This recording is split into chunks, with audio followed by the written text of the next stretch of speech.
Boa tarde, bom fim de semana. Está a começar o debate da semana aqui na TSF e na Rádio Praia para o Porto Santo e a Costa Norte da Madeira.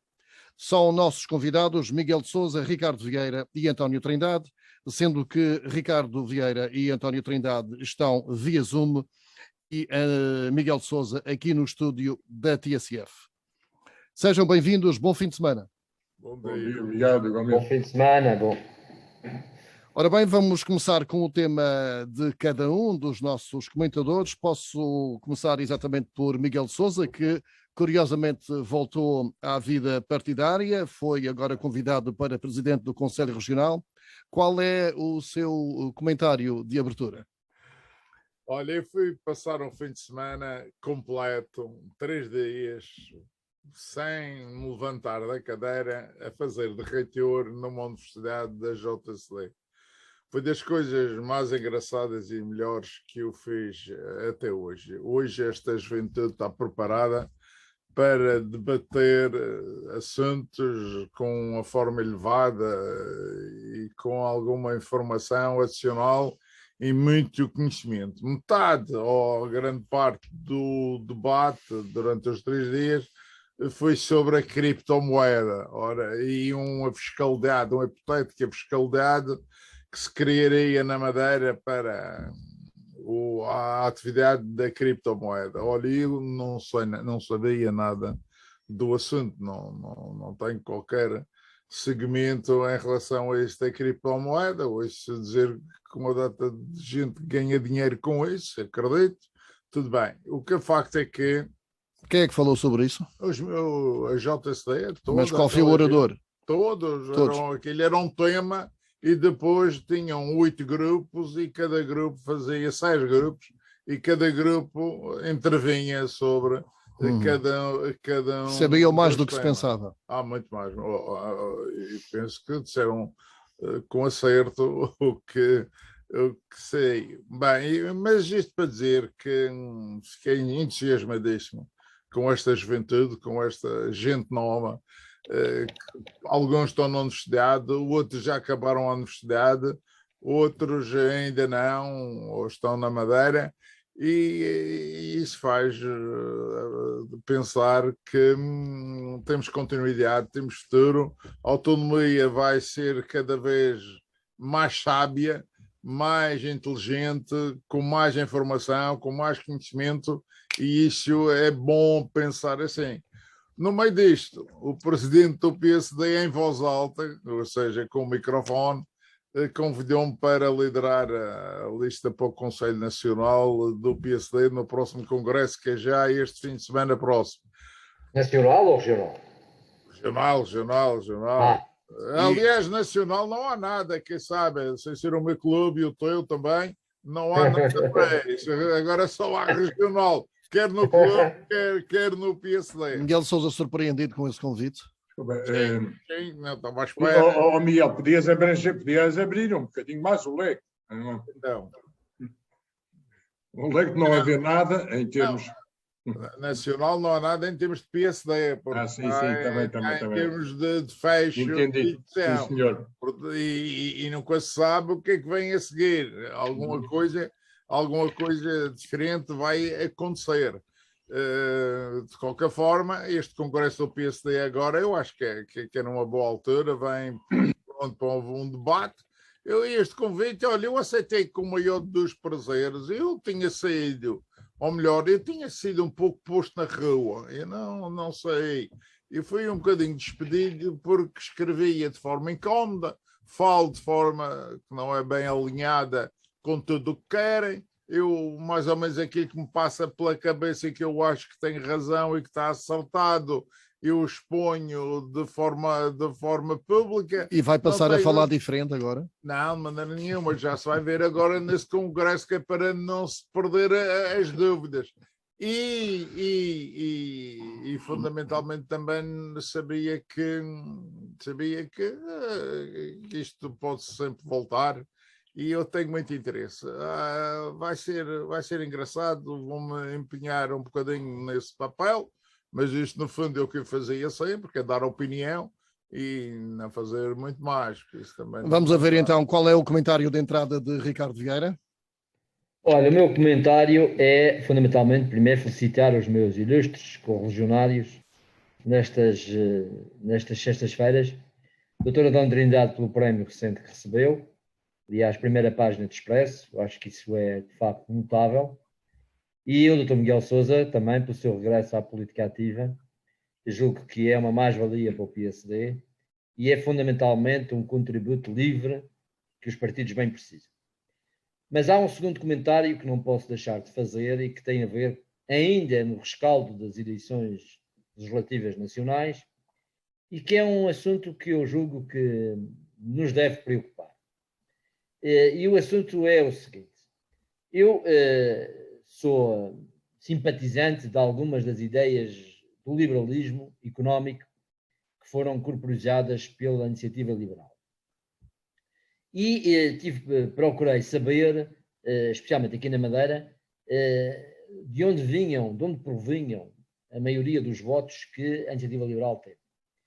E, como penso que aconteceu em todo o espaço nacional, muitos desses votos são recolhidos junto das camadas mais jovens da população. O que é curioso é que essas camadas mais jovens, pelo menos aqueles que eu contacto, são pessoas, de facto, como dizia há pouco o Miguel Sousa, com alguma razão, bem formadas, pessoas que têm normalmente um grau de escolaridade superior, que pensam sobre as coisas, mas que, na minha opinião, preocupantemente, têm muito pouca noção da responsabilidade social. Vejo-os com uma grande relutância em relação ao papel do Estado, vejo-os com uma grande relutância em qualquer tipo de política que seja assegurar as condições de vida mínimas às populações, mesmo àqueles que não trabalham, àqueles que estão, por idade, reformados. E esse aspecto, que é um aspecto que eu acho que é quase cultural, que é um aspecto que tem muito de crítica à educação e às famílias no recente passado, e que, a meu ver, anuncia um futuro que eu considero muito preocupante.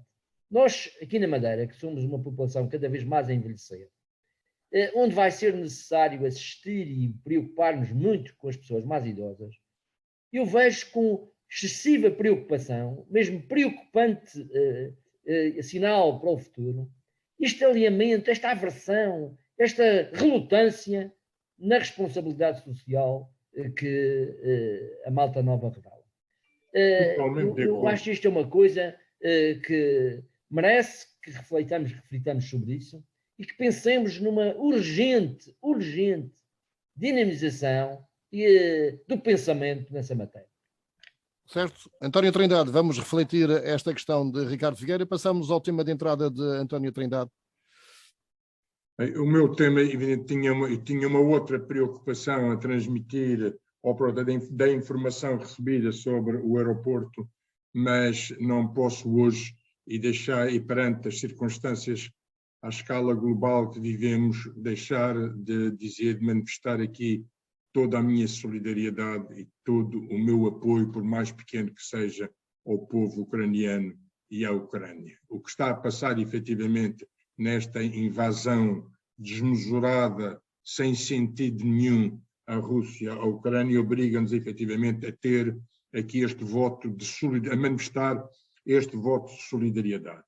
Mas também gostaria de fazer um pouco alguma previsão de days after.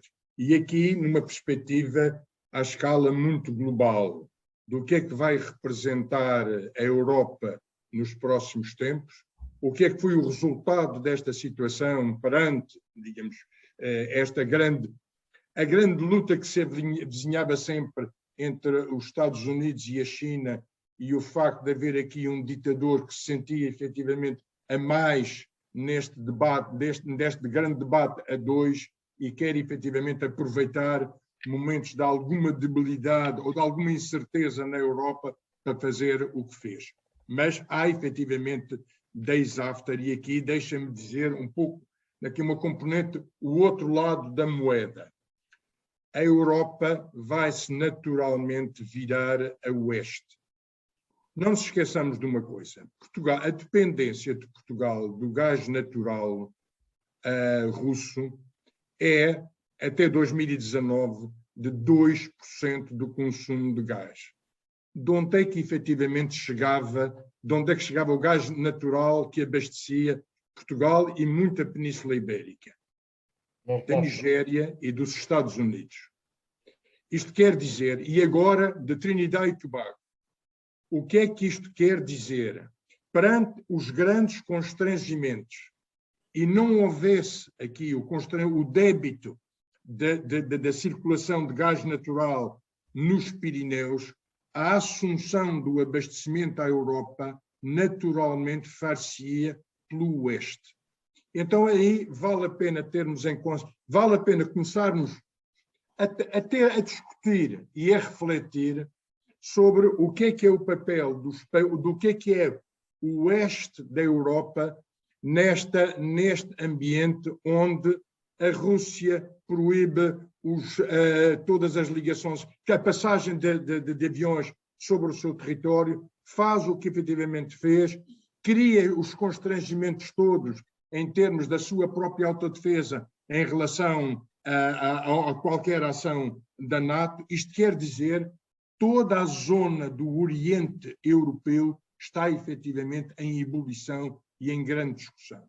E para isso é importante termos em consideração o papel que a parte ocidental da Europa possa ter. E aqui, neste ainda caso, o Porto de Sines. Não é só o Porto de Sines, é o Porto de Sines fundamentalmente, é aquilo que já falámos tanto nestes programas, do conceito da intermodalidade e do conceito da necessidade de apostar nas bitolas europeias para as ligações ferroviárias, mas eu queria falar em algo que o Ricardo Vieira aqui referiu. E vão-me deixar que eu conte algo e que antes rapidinho. Leonardo, mas é muito importante isto.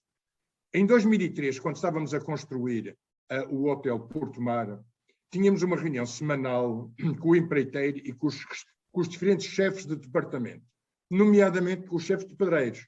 Os chefes de pedreiros eram um madeirense, simpático, muito ativo, mas que não percebia a grande parte das conversas que estavam efetivamente a ter na obra.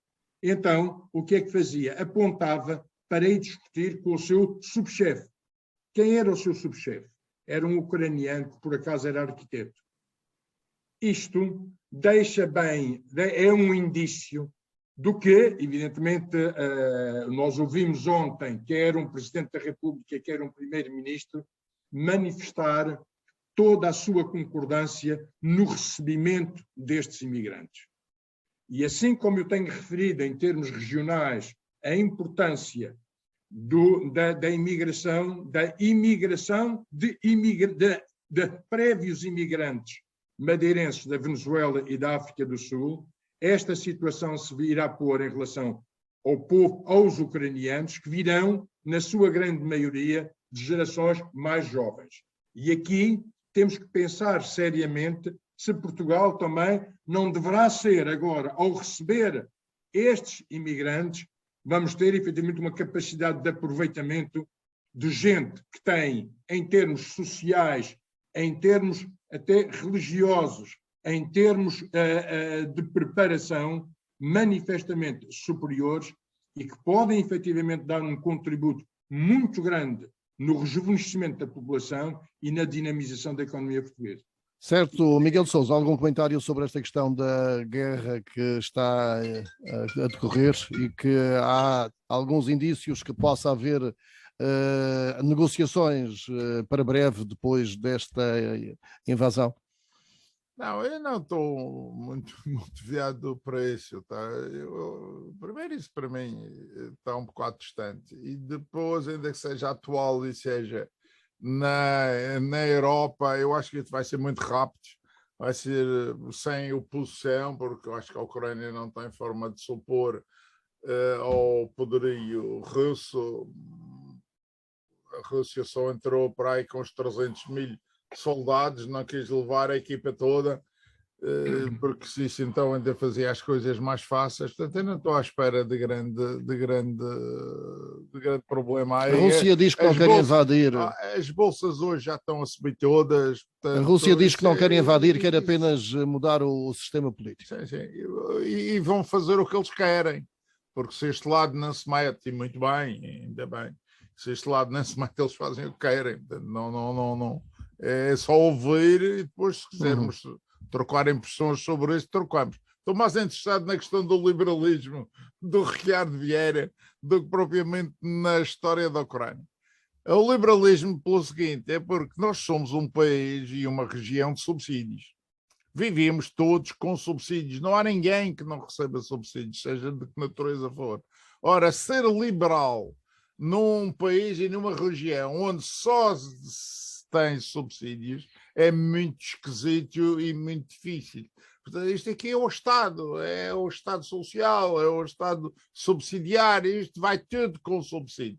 Portanto, eu não percebo que as próximas gerações possam viver em liberalismo, porque não podem, porque se acabam com os subsídios, isto tudo fica muito difícil, complicado e para muitos impossíveis. Quanto ao Partido Liberal da Madeira, o tal que é de Malta Nova, eu não diria assim. Eu fui à televisão no dia das eleições e fui desenvolver lá uma história que era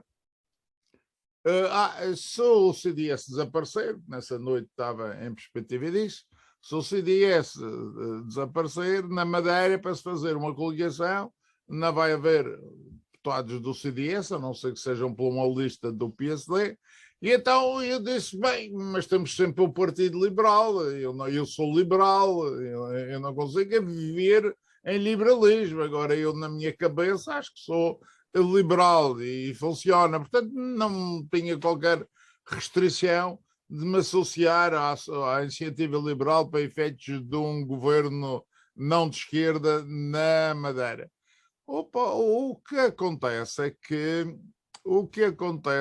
quando cheguei a casa fui olhar para o telefone e tinha uma data de mensagens, ainda as tenho, uma data de mensagens a dizer, vais governar, mas não é com a iniciativa liberal, vais fazer, quer dizer, uma aversão, um problema com o PSD que eu não estava à espera de gente daquela natureza. Portanto, deve ser por esse menor pendor social, por tudo isso, e o que é facto é que esta iniciativa liberal é uma data de gente brigada com o PSD, para não dizer outro nome, brigada com o PSD e que está motivada para outra coisa, não para poder criar aqui um governo não socialista no caso de ser preciso. Ricardo Vieira, quer retorquir sobre isto? Não. Queria dizer duas coisas já. Primeiro, a questão da guerra. Eu não tenho essa visão de tanto distanciamento como tem o Dr. Miguel Sousa em relação à guerra. Eu acho que podemos ter graves prejuízos. Repare-se que na Madeira há muito capital russo investido, especialmente na imobiliária, e medidas económicas que tenham efeitos nas transferências financeiras da Rússia vão sentir-se na Madeira. Por outro lado, eu não tenho dúvida disso, Ricardo, eu não tenho dúvida disso. Eu só não posso fazer nada. Eu posso fazer nos outros temas, Miguel, deixa-me só acabar. A segunda questão, também há um lado talvez positivo, é que não é só a Rússia que é uma plutocracia. A Ucrânia também é uma plutocracia. E estamos a assistir, curiosamente, nestes últimos dias, praticamente, a um aumento da procura por ucranianos da imobiliária na Madeira. Que é um caso curioso, portanto, estamos possivelmente a fechar algumas portas da Rússia e a abrir outras da Ucrânia. Não sei o saldo global qual será, em termos económicos, julgo que é um assunto a seguir. Para além de outra questão que é, de facto, muito preocupante, o poderio da Rússia em termos militares é, de facto, enorme. É a segunda potência militar do mundo, não é ainda ultrapassada pela China, e, além disso, tem uma visão perfeitamente imperialista. Portugal não está assim tão longe da Rússia quanto se pensa. Aliás, basta pensar que estas questões hoje entram-nos pela porta dentro com uma facilidade enorme.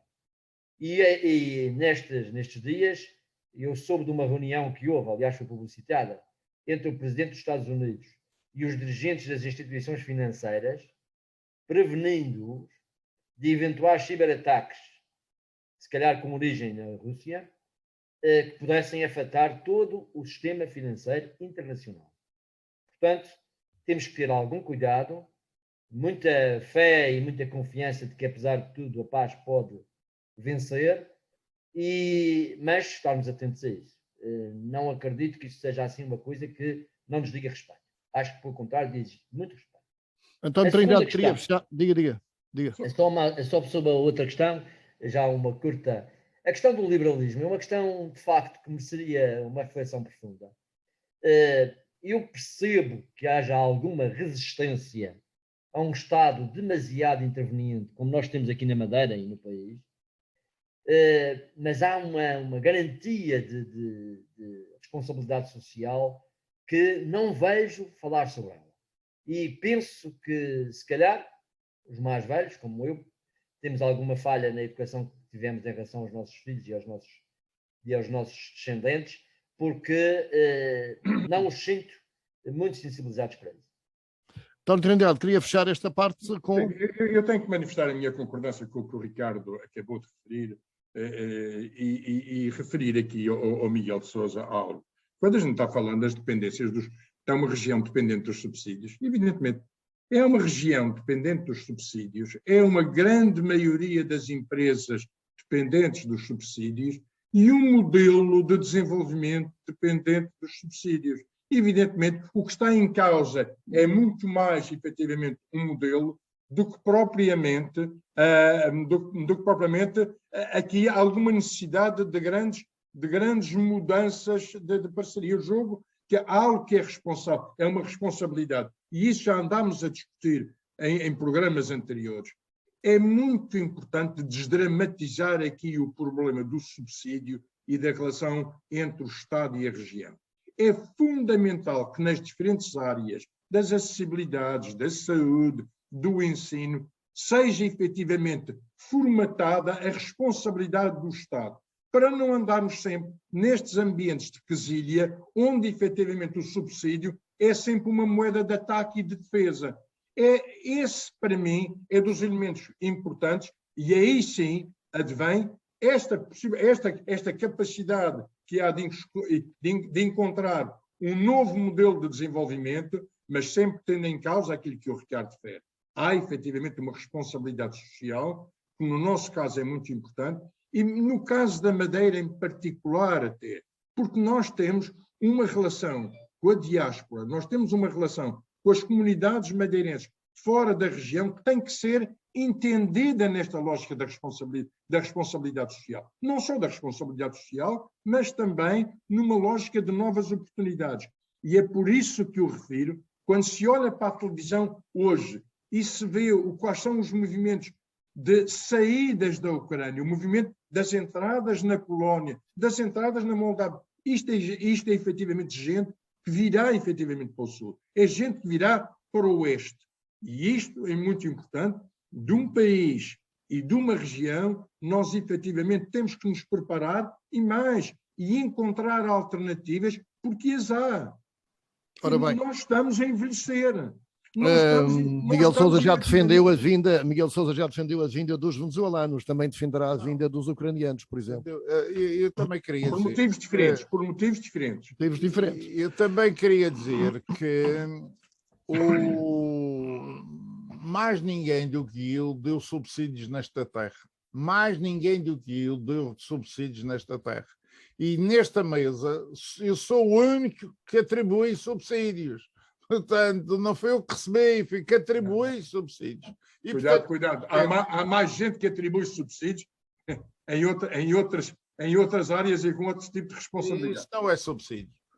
Subsídio, estamos a falar subsídio do Estado. Isso não é subsídio. Agora, não tenham a mínima dúvida de que em Portugal e na Madeira, falar de liberalismo é gozo. É gozo porque não somos tudo menos liberalismo. Tudo menos liberalismo. Podem inventar os nomes que quiserem. O de liberalismo é que não.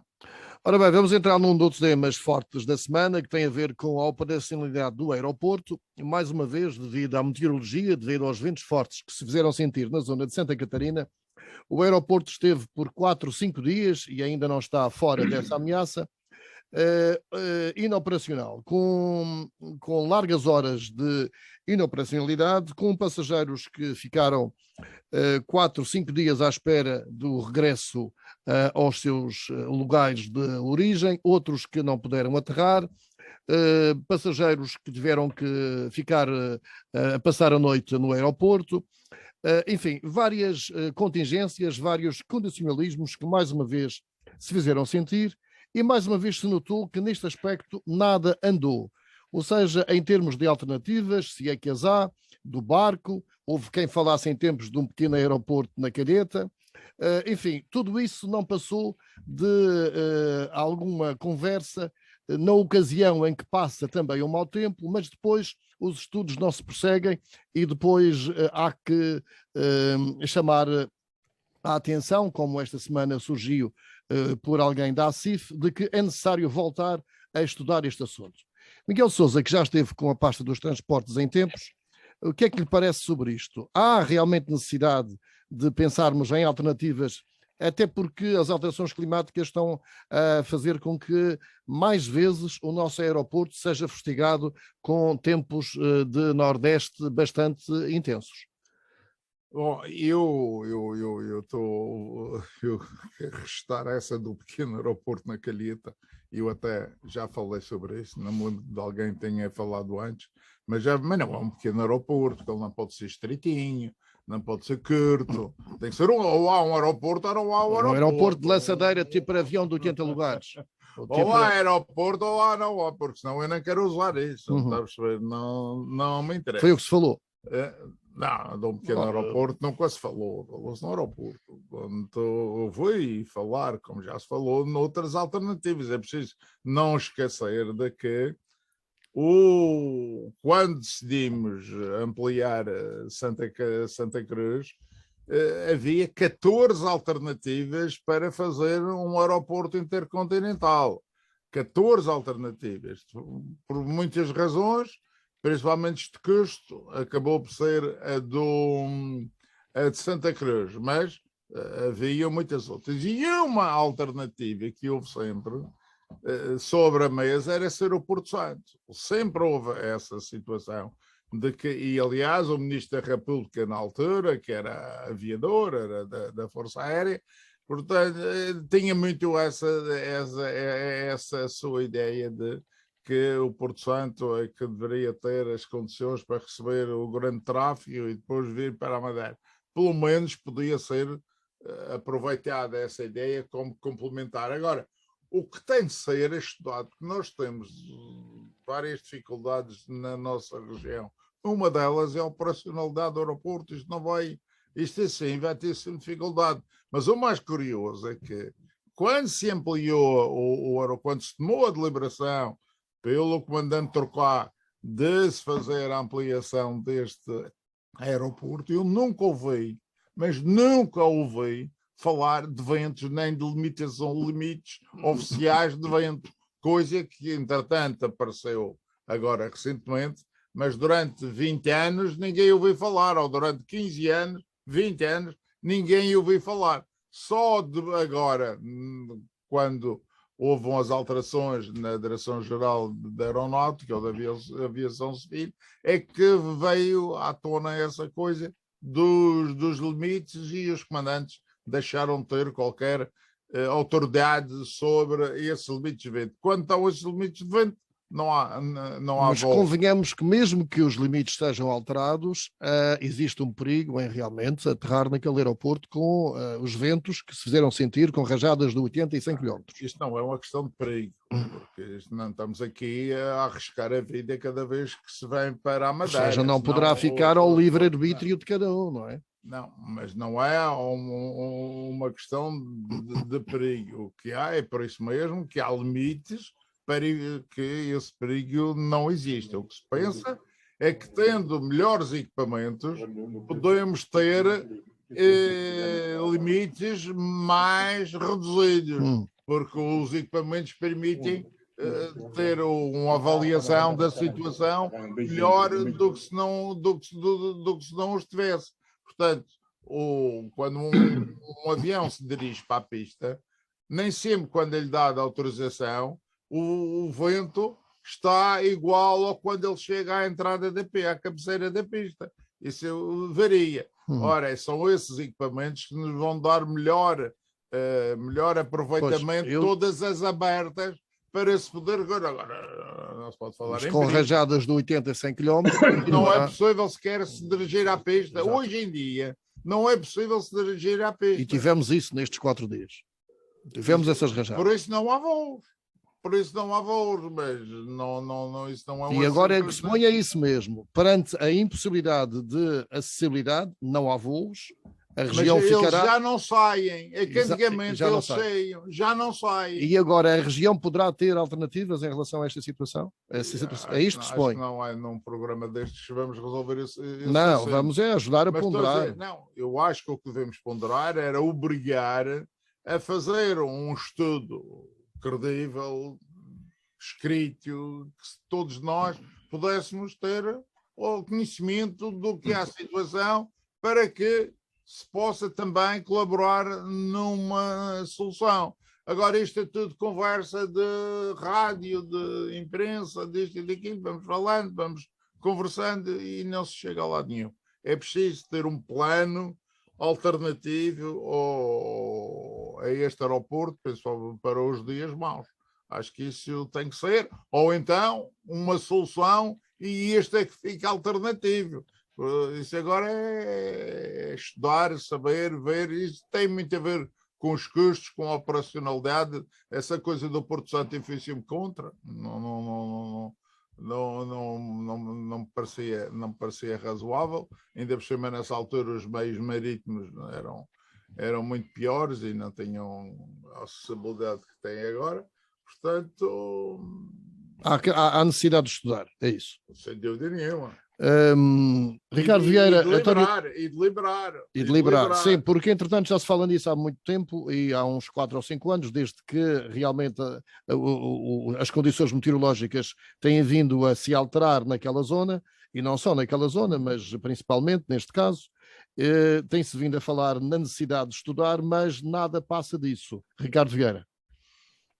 Bem, eu tenho a felicidade de conhecer um rapaz que é meu amigo, que é piloto nas Emirates. Sim. E que com frequência aterra no aeroporto de Hong Kong. O aeroporto de Hong Kong tem algumas particularidades muito semelhantes ao aeroporto da Madeira, no sentido que é um aeroporto muito sacudido pelos ventos, que tem rocha relativamente próxima, que é limitado também nas operações de aproximação e de levantamento de aviões, e ele descreveu-me uma situação que eu não posso deixar de partilhar, e que é a seguinte: o aeroporto de Hong Kong está equipado com sistemas de alerta e de, digamos, de captação de ventos e de... Ricardo, é o antigo. Os meteorológicas. O novo já não. Estou-me a referir ao antigo. Esse acabou. Mas em relação ao antigo, que ainda está operacional, como o Miguel sabe, o que ele diz é que a 3 minutos de tocar com as rodas no chão, eles conseguem prever exatamente qual vai ser a intensidade do vento que se vai fazer e o que é que vai acontecer, tudo ao pormenor. Os sistemas que usam naquele aeroporto permite-lhes ter uma gestão quase em cima do acontecimento, sobre a possibilidade ou não de aterrar naquele aeroporto. Tem sido isto que a Madeira tem pedido durante já longos anos, que se instale no aeroporto de Santa Catarina, no fundo, para evitar que estes ventos que se sentem volta e meia impossibilitem que haja qualquer movimento no aeroporto durante dias seguidos, quando a gente sabe que o vento não é constante e que há rajadas mais fortes e rajadas mais leves, que as direções dos ventos nem sempre são as mesmas e que, se calhar, nos intervalos poderia conseguir fazer as movimentações no aeroporto que, no fundo, acabariam com esta condição que é, de facto, muito limitativa. E limitativa especialmente porque nós não temos outro aeroporto nesta ilha. E porque não há outra forma de sairmos daqui senão através do aeroporto. Portanto, esta reivindicação que a região faz há anos é quase uma reivindicação de cidadania, é quase uma reivindicação de um direito fundamental e que eu acho que, de facto, é pouco compreensível que até agora não tenha merecido medidas concretas para a sua concretização. Esta história das alternativas, do aeroporto na Ponta do Pardo, ou da ponte entre o Porto Santo e pela via marítima, são alternativas que eu acho que convém pensar também nelas, mas, na minha opinião, secundárias em relação a esta primeira. Vamos diminuir as contingências e os efeitos dessas contingências no aeroporto de Santa Catarina, porque isso é possível fazer-se. Esse é que tem que ser o objetivo principal desta situação. Ora bem, António Trindade, naturalmente interessado nesta matéria. Evidente. Eu julgo que vale a pena fazer um levantamento um pouco mais abrangente do que, em primeiro lugar, sabe-se que é menos de 4% a percentagem de tempo de inoperacionalidade no aeroporto da Madeira. Isto quer dizer, só durante 4% dos dias e horas que efetivamente operamos com o aeroporto da Madeira é que se tornam inoperacionais. Ponto 2.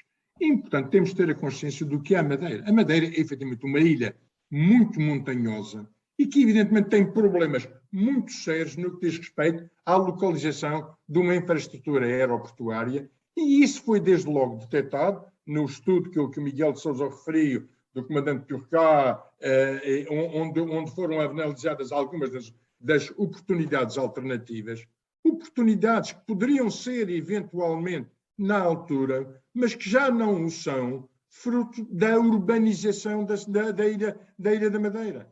Há zonas que eram inclusivamente admitidas como alternativas, como foi o Caniçal, por exemplo, como foi a própria Ponta do Pargo, embora banidos entretanto, mas que atualmente, fruto da evolução das urbanizações, fruto dos investimentos que foram feitos no território, e não permite esta situação.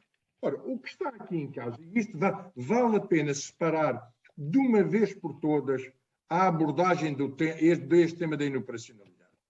Uma delas é aquilo que o Ricardo Vieira acabou de referir. Há que ter uma resposta just in time sobre a aproximação dos aeroportos. E atualmente os instrumentos que medem dão efetivamente um tempo de 10 minutos de atraso em relação à aproximação do aeroporto. É esta incerteza que faz com que muitos dos aviões que poderiam ter aterrado nestes 4 dias não o fizeram, porque se tivesse uma capacidade, se tivesse um instrumento de medida a dar resposta de imediato, poderiam ter efetivamente aproveitado abertas que não foram dadas porque efetivamente a contagem do tempo estava desfasada.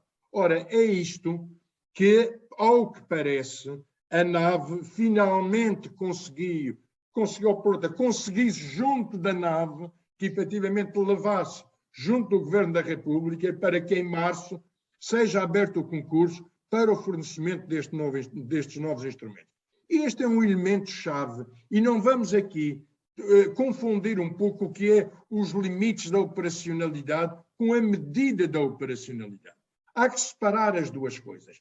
Vamos, depois dos instrumentos de medida darem com rigor a informação, é que se irá discutir sobre se são 20 nós, ou são 21 nós, ou 22 nós, mas isto é uma coisa, eu só posso aferir a operacionalidade quando tenho a garantia que vou assumir o rigor da informação. Ora, a informação atualmente não é rigorosa. E por isso, toda esta especulação. Portanto, este é um ponto. Madeira não tem alternativa de aeroporto. Segundo, 4% dos dias é que são efetivamente operacionais. E terceiro, vai ser encontrada, e vamos nós todos fazer muita força, já andamos a fazer há tanto tempo, para que estes instrumentos, para que hajam instrumentos que deem resposta imediata. Agora, a alternativa, evidentemente, tem que ser, naturalmente, o aeroporto do Porto Santo e a sua ligação marítima. O facto de se poder medir com alguma antecedência, ou, portanto, se poder saber com alguma antecedência, efetivamente, a inoperacionalidade do aeroporto permitirá, junto, efetivamente, de uma companhia como é a Porto Santo Line, a operação do barco, para servir, efetivamente, aviões que, apesar de saber que o aeroporto não estará em condições, faz efetivamente a operação para o Porto Santo. E aqui é que, supletivamente, aqui é que a região pode eventualmente, e aí vem ao subsídio, Dr. Miguel de Sousa, pode efetivamente suportar o custo adicional de uma não operação para o Funchal. Digamos, se eu informar a companhia que diz eu arrisco ir ao Funchal, não posso aterrar no Funchal, vou ao Porto Santo, então eu posso efetivamente comparticipar, e aí eu julgo que seria uma ação quer do setor público, quer do próprio setor privado, em colaborar no custo desta ligação marítima. E aí tínhamos encontrado alternativas que não é preciso ir a um outro mundo para encontrar António Trindade, já alguma vez na qualidade de gestora de gestor hoteleiro, foi chamado para abordar esse assunto?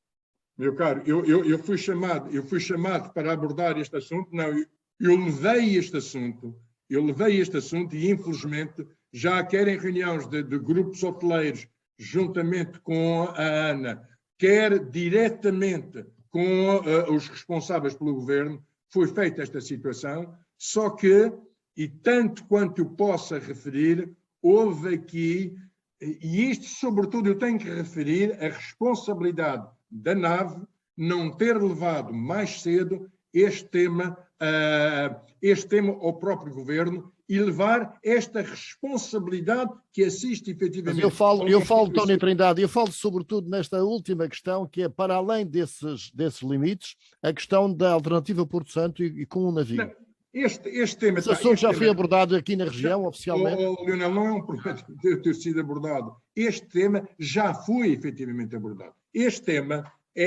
já foi levado à discussão entre o setor público e o setor privado. Agora, evidente, o que falta... E ficou?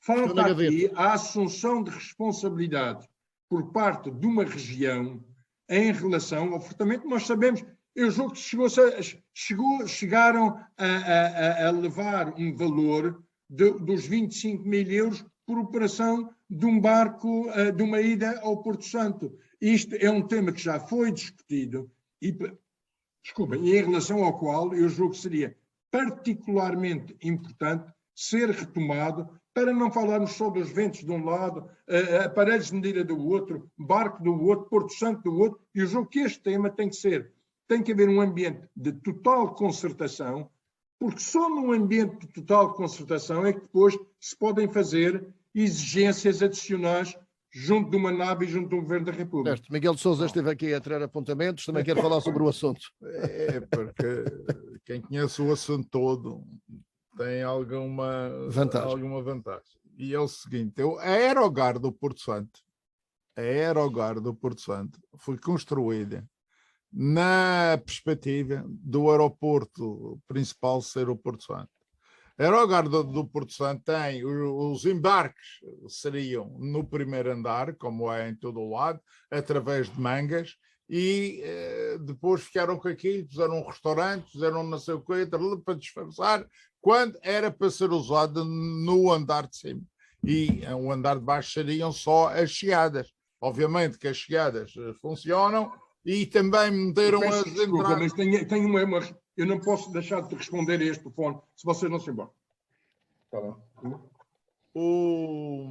A Aerogar do Porto Santo já foi pensada com algum objetivo. Já foi nessa perspectiva. Toda a Aerogar já foi perspectiva, só que entretanto a perspectiva acabou e ficaram com a Aeroguard concebida de acordo com essa perspectiva.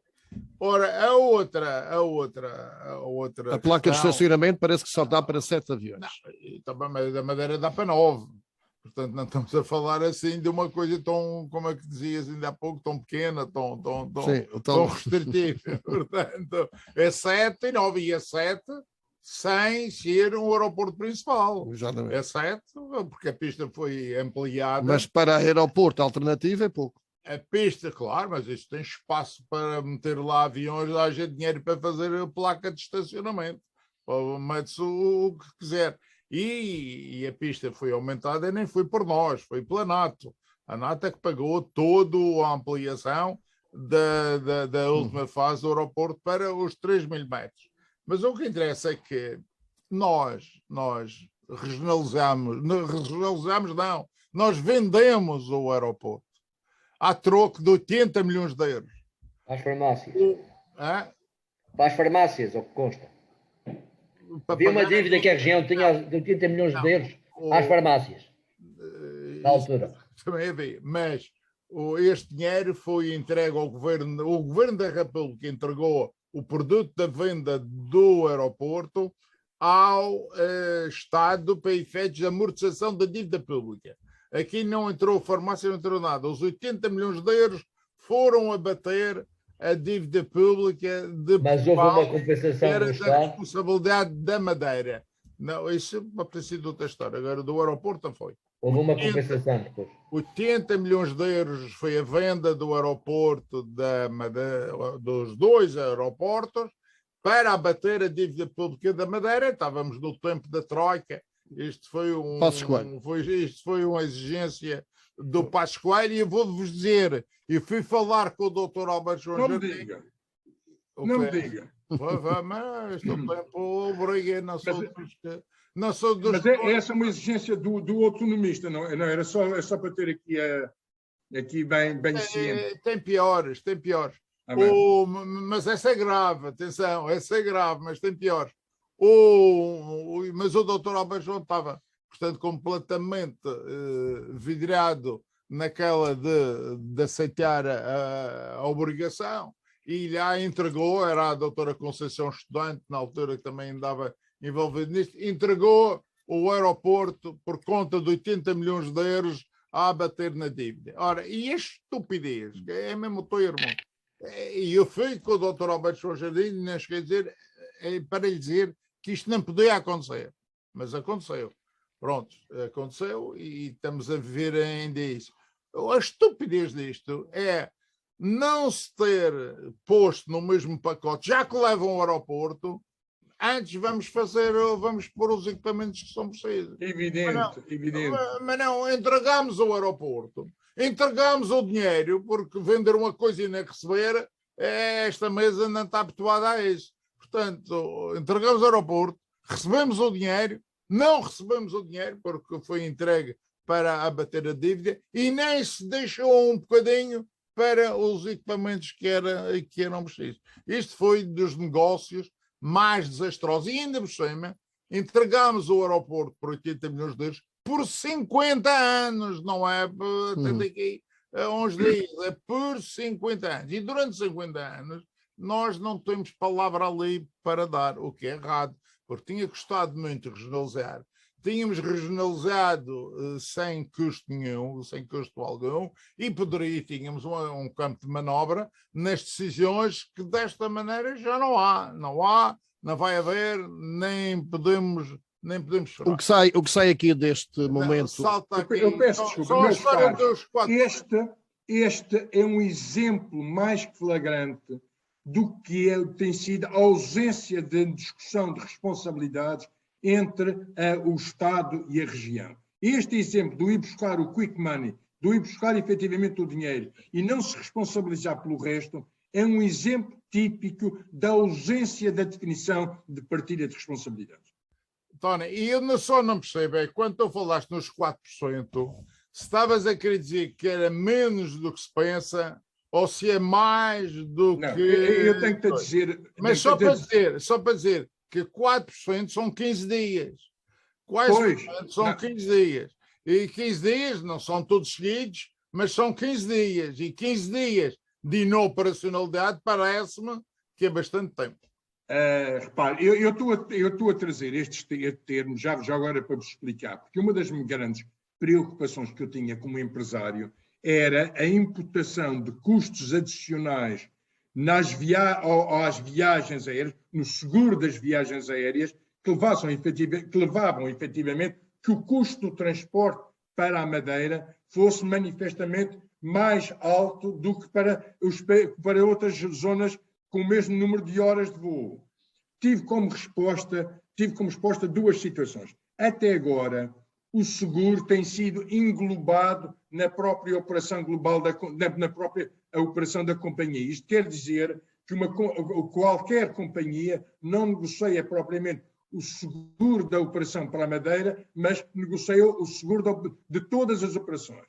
Foi criada, de qualquer forma, em relação a algumas companhias, aqui uma separação para a própria operação da Madeira. De qualquer forma, o valor imputável por lugar não é efetivamente muito grande. Portanto, julgo que tal como tentei passar esta mensagem da decomposição dos diferentes itens na abordagem do aeroporto, congratulemos efetivamente pelo facto que vamos ter um concurso, esperemos que muito rápido, para podermos ter instrumentos de medida. Tal como a informação do piloto amigo do Ricardo passado, esse é o grande elemento-chave para darmos um passo em frente a esta congratulação. Vamos aguardar então pela instalação desses equipamentos que vão dar mais liberdade, digamos assim, de operação ao aeroporto, não deixando de ficar também aqui o recado de que é necessário pensar para quando esses limites forem ultrapassados, haver uma alternativa ou não com o aproveitamento do aeroporto do Porto Santo e a possibilidade de um navio fazer essa ligação. Segundo ponto em agenda para este debate da semana, a receita fiscal gerada pelo Centro Internacional de Negócios da Madeira está a cair e, segundo notícia que veio a público esta semana, cai para 101 milhões de euros. Ou seja, cada vez menos, Miguel Sousa. Sim, mas a receita não são 101 milhões de euros. O que o jornal diz é uma coisa e a receita é outra, porque conta com 50 milhões de euros de IVA e dos 50 milhões de contos de IVA apenas ficam na Madeira 1,5 milhão. E, portanto, há que abater 48,5 milhões de euros àquela dívida, ou seja, ficam 53 ou 52 milhões de euros de receita. E depois ainda há que abater as devoluções, porque há muitas devoluções feitas aos contribuintes que entregam o dinheiro por conta e depois são devolvidos. Só que essas devoluções não entram nesta conta das empresas do CIM, do Centro Internacional. Entram numa conta geral de devoluções. Todos os contribuintes que devolvem dinheiro, ou seja, entram na mesma conta. Ou seja, aquilo há de andar pelos 40 milhões de euros. O que é muito pouco para aquilo que se faz propaganda, não é? Desse grande contributo do centro. Já não vou cansar mais com isso. Eu agora, como conselheiro, agora como presidente dos conselheiros do PSD, vai ter que se cansar com isso. Não. Isto era preciso. Não, porque a lógica não é essa. Isto é preciso haver um governo motivado para tratar do assunto. Os dois governos. Não há um governo como eu. Portanto, empenhado em resolver. O Governo Regional da Madeira não está empenhado nisso. Como não querem abordar essa questão, como dizem que é 101 milhões, como dizem, os 101 milhões não chegou ao jornal pela Cloud. Chegou, se calhar também chegou, mas foi pela Cloud, mas via Governo Regional. Como insistem nisso, e eu tenho as provas de que não há assim, tenho dadas pela Autoridade Tributária da Madeira, não é por uma entidade qualquer, pela Autoridade Tributária da Madeira. E o IVA, então, é fácil de perceber. Isto tem duas explicações. Uma é a receita fiscal é aquela, certo? Só que a receita fiscal da Madeira não há aquela. E o que me interessa é a receita fiscal da Madeira. Não me interessa aquilo que não é a nossa receita fiscal, senão eu ia pensar em tudo mais. Ou seja, o Centro Nacional de Negócios da Madeira ainda ajuda o Governo da República. Mais do que o nosso, porque dá para lá 48 milhões de euros e cá não fica isso. Portanto, aquilo beneficia mais o orçamento do Estado do que o orçamento da região. O orçamento da região receberá 40 e tal milhões de euros. O orçamento do Estado, através do IVA, recebe 48 milhões e meio. É a conta que é só pegar nos números que estão lá e que são verdadeiros. Não há dúvida nenhuma. Ali cresceu um bocadinho o IRC, à volta de 20 milhões e agora é um bocadinho mais, mas de qualquer forma é preciso saber as devoluções. E porquê é que o Miguel de Sousa diz que o Governo Regional da Madeira não está devidamente interessado nesta matéria? Não trata, não, isto é opaco, porque se isto fosse tudo simples, isto era tratado de frente, porque o Centro O que é tratado de frente? O Centro Internacional de Negócios da Madeira foi feito para ter receita fiscal, não foi para a SDM dar lucro, nem para isso, era uma outra coisa, até porque tinha um privado que também tinha essa natural expectativa. Mas o Centro Internacional de Negócios da Madeira, para além daquilo que pudesse gerar de atividade económica e de emprego, o objetivo era trazer receita fiscal. E repare, o de Malta dá ao Estado, ao orçamento, 4.500 milhões de euros. 4.500 milhões de euros. O daqui não dá 50 milhões? Estamos a brincar. E estão satisfeitos, Não, é isso. Não se vê ninguém preocupado, ninguém a discutir, porque isto é assim. Há muitas preocupações que a gente discute aqui, mas são nossas, porque daqui para fora não sai nada, portanto fica por aqui.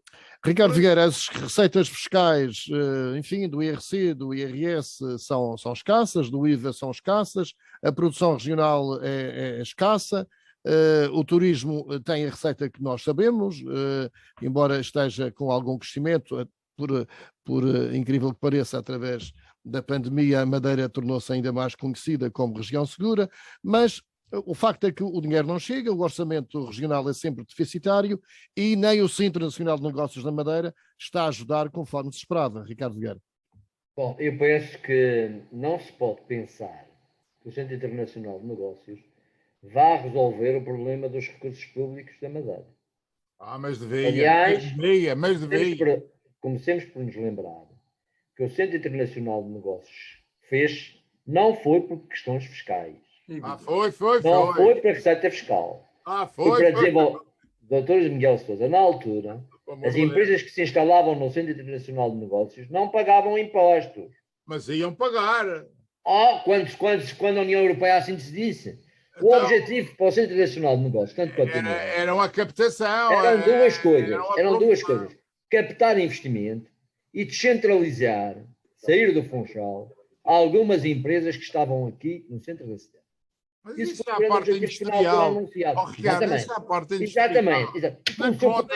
Isso são 47 empresas. São 47. Doutor Miguel Sousa, começou por aí. Estou a dizer por onde começou o Centro Internacional de Negócios. Era uma zona franca, todos nós lembramos disso. Há uns textos feitos na altura pela ACIF, pelo doutor Francisco Costa. Há coisas publicadas sobre isso. Essa história está toda contada. Depois, a determinada altura, quando a União Europeia começou a querer alterar as regras do Centro Internacional de Negócios, primeiro, querendo inseri-lo num regime de auxílios de Estado, segundo, tributando alguma da atividade comercial e industrial que ali era feita, isso é que começou a ser pensado em termos de receitas fiscais. Mas eu talvez já tenho vindo a evoluir sobre essa matéria na reflexão que tenho a fazer sobre estas coisas. Eu acho que vai sendo a altura de o madeirense começar a pensar que esta ideia de fazer a separação de finanças públicas, que a Madeira ser ela própria única responsável pelo financiamento dos seus serviços públicos, esta ideia é uma ideia que eu acho perigosa. Perigosa basicamente pelo seguinte, porque a Madeira é uma terra pobre. É uma terra pobre. Fundamental. E em termos, a responsabilidade financeira pelo país tem que ser uma responsabilidade nacional e hoje até europeia. Tem que se pensar em nome de quadro.